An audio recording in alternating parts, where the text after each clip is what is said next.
महादानी भोलेनाथ की कथा सुनाते हैं, पावन कथा सुनाते हैं।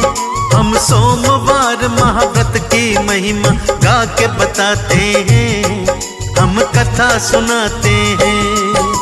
सत्य कथा एक महादेव की आज बताते हैं, भक्तों आज बताते हैं। हम सोमवार महाव्रत की महिमा गा के सुनाते हैं, हम कथा सुनाते हैं।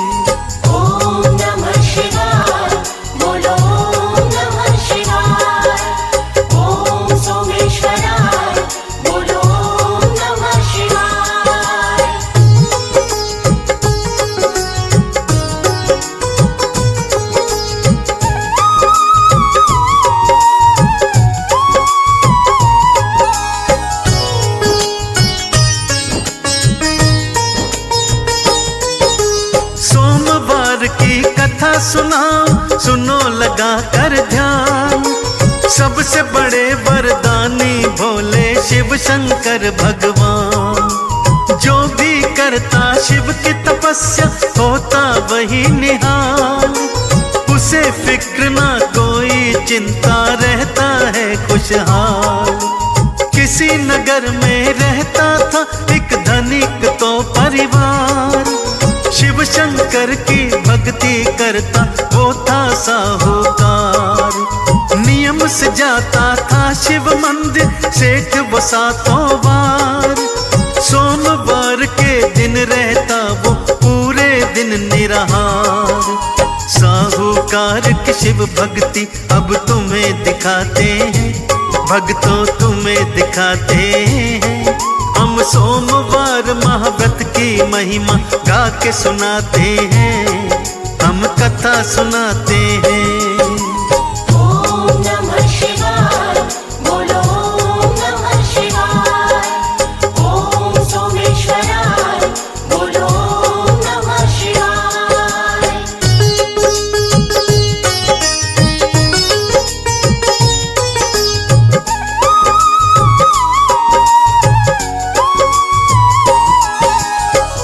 किसी नगर में एक साहूकार रहा करता था भक्तों।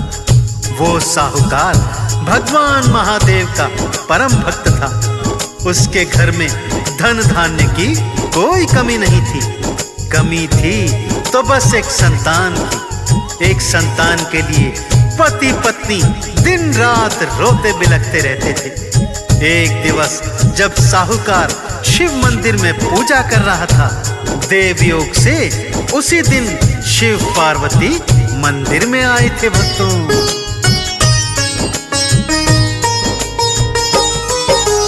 पूजा करता महादेव की रो रो के साहूकार, गंगा जल के बदले बह रही आंखों से जलधार।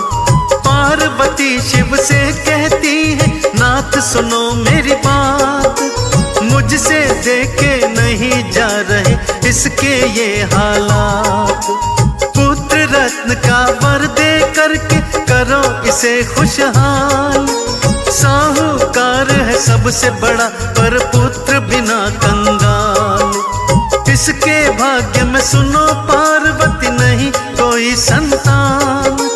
हंस के बोले पार्वती से शिव शंकर भगवान। सुन के सेठ की आंखों से आंसू बहते जाते हैं, आंसू बहते जाते हैं। हम सोमवार महाव्रत की कथा गा करके सुनाते हैं, हम कथा सुनाते हैं।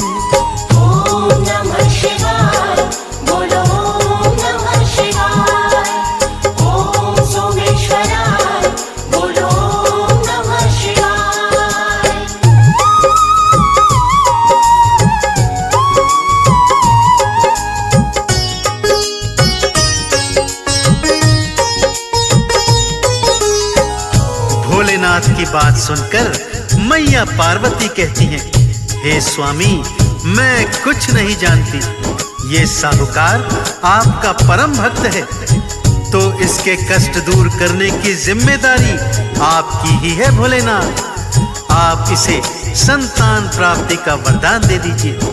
भोलेनाथ बोले, ठीक है गौरा, मैं इसको पुत्र प्राप्ति का वरदान देता हूँ, परंतु उस बालक की आयु मात्र 12 वर्ष ही होगी। 12 वर्ष के पश्चात वो बालक मृत्यु को प्राप्त हो जाएगा। ये सारी बातें साहूकार सुन रहा था भक्तों।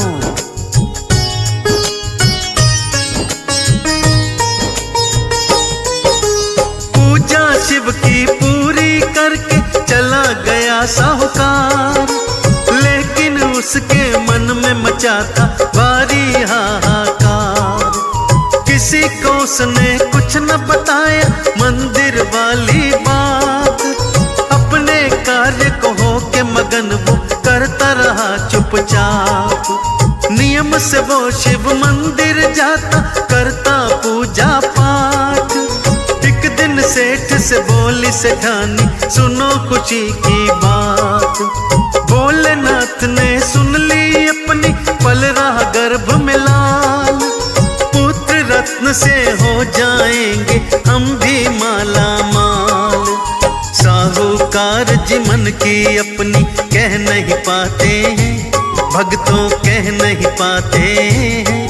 हम सोमवार महाव्रत की कथा गा कर के सुनाते हैं, हम गाथा गाते हैं। ओम नमः शिवाय, बोलो ओम नमः शिवाय। ओम सोमेश्वराय, बोलो ओम नमः शिवाय।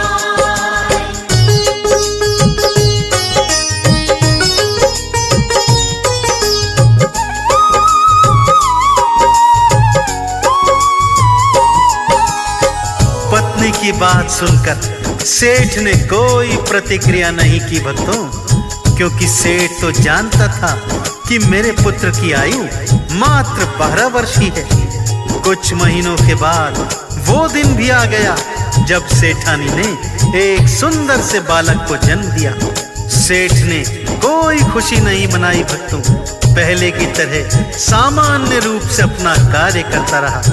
पुत्र जब बड़ा हो गया तो सेठ जी ने अपने साले को यानी अपने बच्चे के मामा को बुलवाया और कहा कि तुम उसको लेकर काशी चले जाओ विद्या अध्ययन के लिए। रास्ते में हवन यज्ञ भंडारे करवाते हुए जाना। जब शिक्षा पूरी हो जाए तो इसको लेकर वापस आ जाना।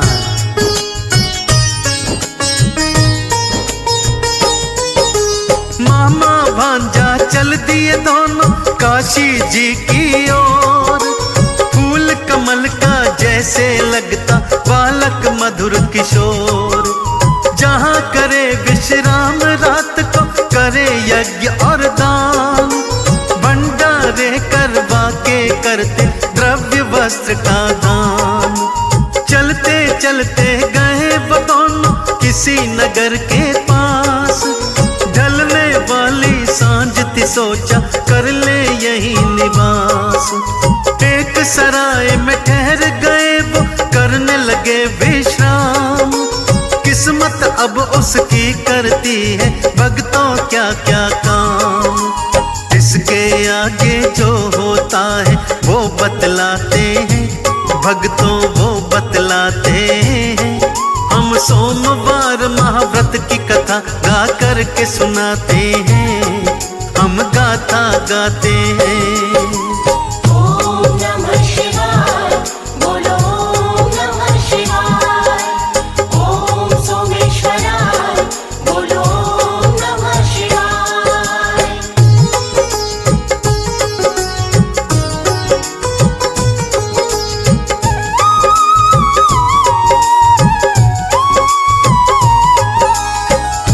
उसी सराय के बगल के शामियाने में एक बारात ठहरी हुई थी भक्तों, जो उस नगर के साहूकार की बेटी को ब्याहने के लिए आई हुई थी। सब कुछ अच्छा चल रहा था, बस दूल्हा कुरूप और एक आंख से काना था।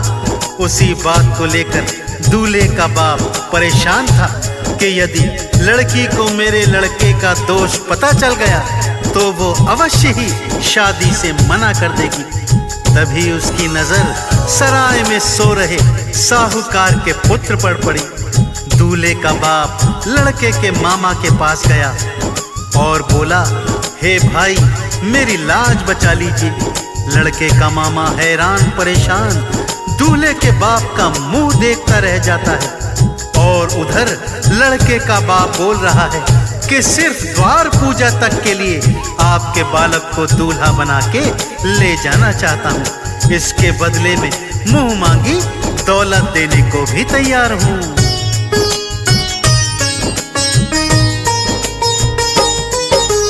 हाथ जोड़कर हो के रुआसा वो दूल्हे का बाप करे निवेदन मामा से उसके करते हुए विलाप। हामी भर दी मामा ने उसके, हो गया वो तैयार। दूल्हा बन के उसका भांजा पहुंचा पूजा द्वार। चंद्र के जैसे चमके मुखड़ा लगता राजकुमार। रेशम जोड़ा फूलों का सेहरा लटक रही तलवार।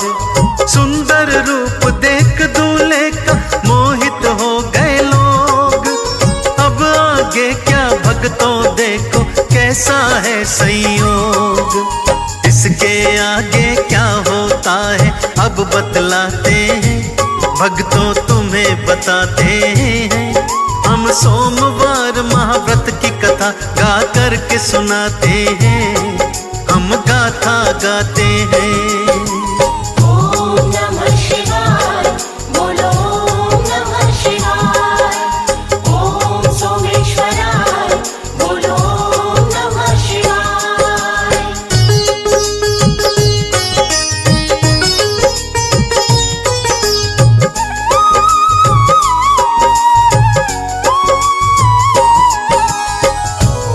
द्वार पूजा पर दूल्हे को देखकर सभी मंत्रमुग्ध हो जाते हैं।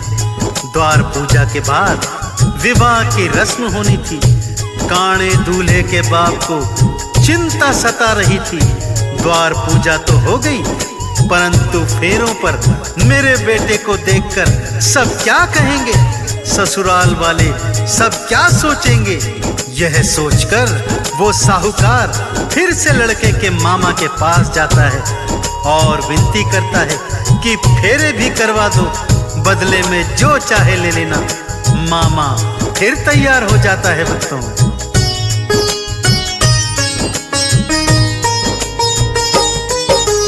फेरे करवाने की खातिर मामा हुआ तैयार। बना के दूल्हा भेज दिया फिर अपना राजकुमार। हो गई शादी फेरे हो गए, काना छुपा रहा। ओढ़ के चादर काना था कोने में पड़ा रहा। भोजन करके दूल्हा दुल्हन कोहबर में जाते हैं। दूल्हा दुल्हन आपस में हंसते बतलाते हैं।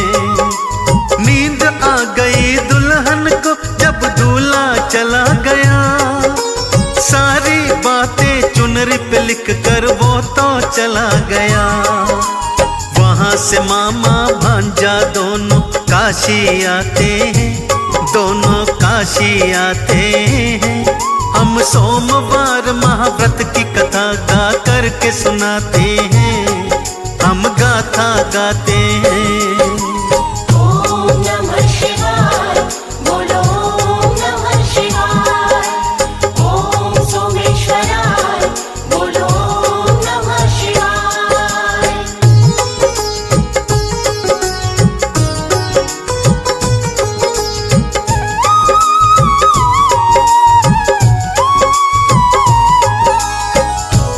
सुबह सवेरे जब दुल्हन सोकर उठती है भक्तों, तो अपने दूल्हे को गायब पाती है।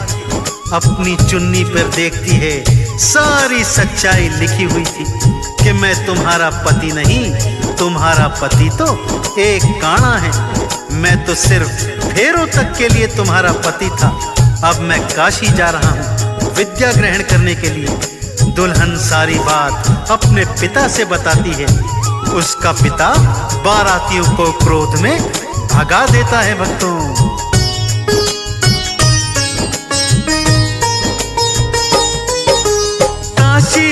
गुरुकुल में विद्या ग्रहण करता है। देव शास्त्र और बीज मंत्र का मंथन करता है। उसका मामा करे भंडार, करे अन्न का दान। विद्या अर्जन करता भांजा, भरे ज्ञान की खान। 12 साल हो गए पूरे उसके जीवन के, पूर्ण हो चुके थे दिन सारे उसके जीवन के। उठ गया सर में दर्द भयंकर, पीड़ा सही ना जाए। ऐसे गिरा धरा पे बालक, नब्ज सांस थम जाए। पिंजरा खाली छोड़ के जो पंछी उड़ जाते हैं, जो पंछी उड़ जाते हैं। हम सोमवार महाव्रत की कथा गा करके सुनाते हैं, हम कथा सुनाते हैं। ओम नमः शिवाय, बोलो ओम नमः शिवाय। ओम सोमेश्वराय, बोलो ओम नमः शिवाय।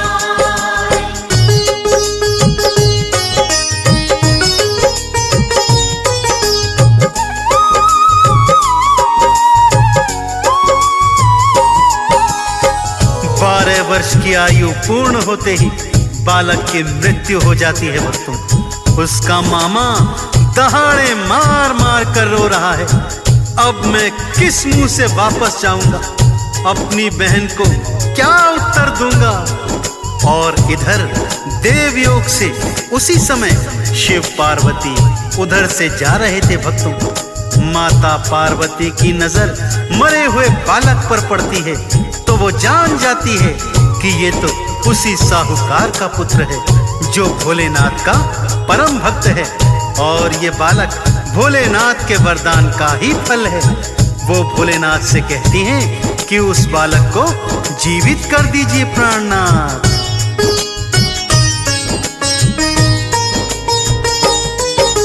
भोले बोले पार्वती से ये है विधि का विधान।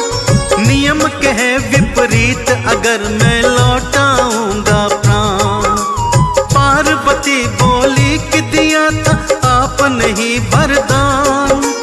जीवित कर दो इसको स्वामी, बालक है नादान। पार्वती की हटके आगे शिव शंकर गए हार।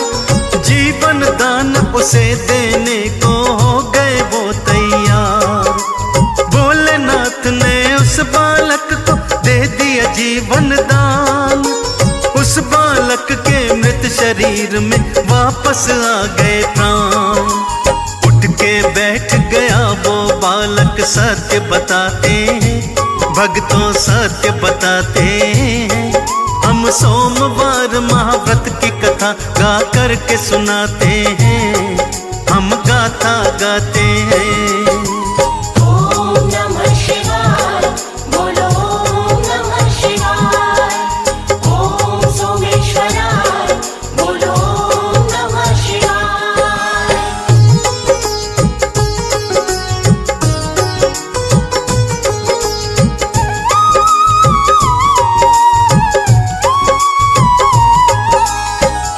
वो बालक आंखें खोलता है और उठकर बैठ जाता है भक्तों।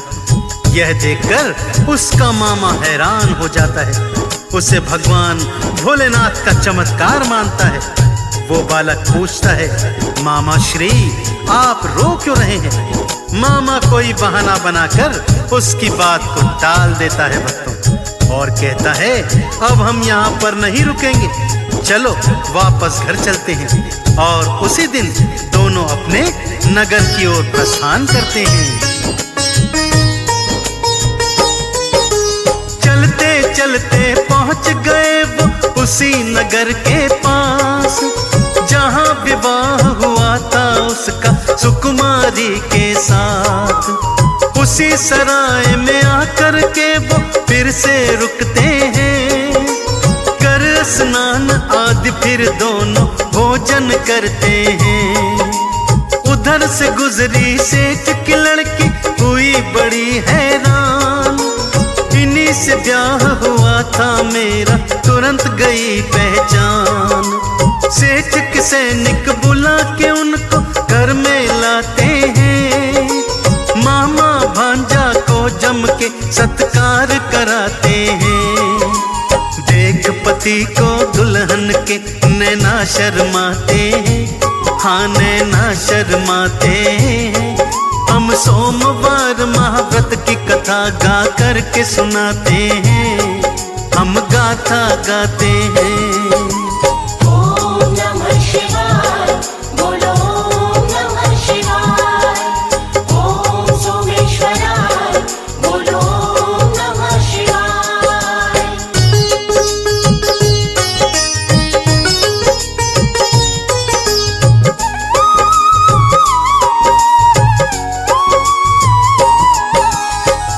लड़के का मामा सारी बात साफ साफ बता देता है कि कैसे काणे के बाप ने मेरे भांजे को एक रात का दूल्हा बना के आपकी पुत्री से विवाह करवा दिया था। सेठ ने कहा विधि का विधान कोई नहीं टाल सकता, सो अब आपका भांजा ही मेरी पुत्री का पति है।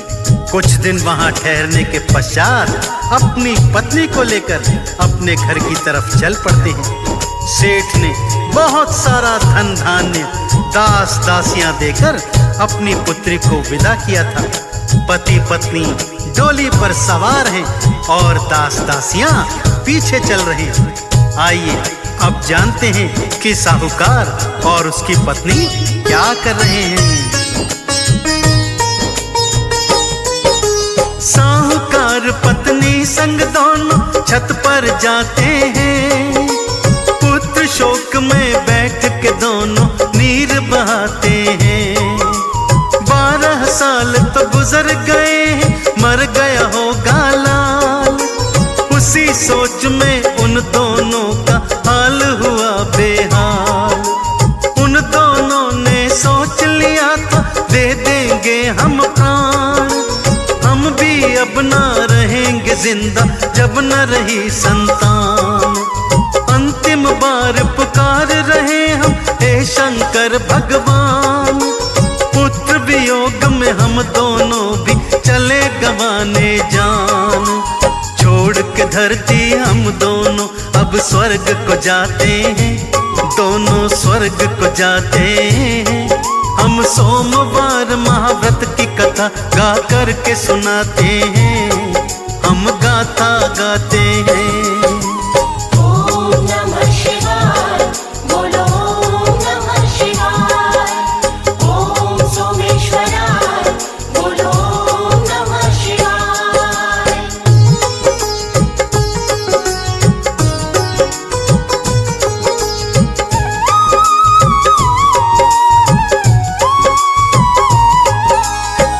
साहूकार और उसकी पत्नी दोनों छत से कूदने ही वाले होते हैं कि तभी सेठ का साला नीचे से आवाज लगाता है, दीदी जी, बहनोई जी, आरती की थाली सजा कर ले आओ, आपका पुत्र वधू को लेकर आया है।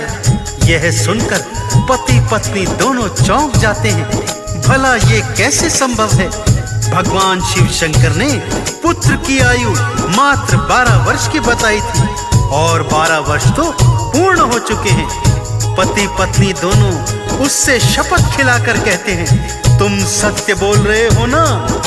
तब उसने कहा, यदि आपको विश्वास न हो तो चल के देख लो, गांव के बाहर बाग में डोली के साथ साथ हजारों दास दासियां और स्वर्ण के भंडार पड़ाव डाल रखे हैं।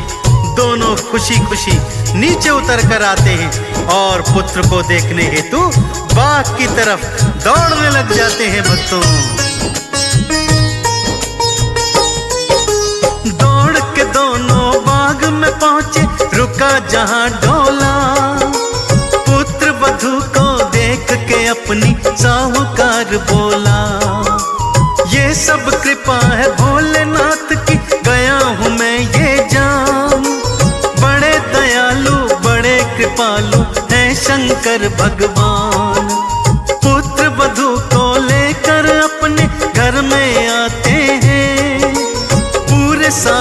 खुशहाल मगन त्योहार मनाते हैं। सोमवार के व्रत की महिमा सबसे उत्तम है। सोमवार के व्रत का फल सबसे सर्वोत्तम है। कथा लिखी सुखदेव काला गा के सुनाते हैं, काला गा के सुनाते हैं। हम सोमवार महाव्रत की कथा गा कर के सुनाते हैं, हम गाथा गाते हैं।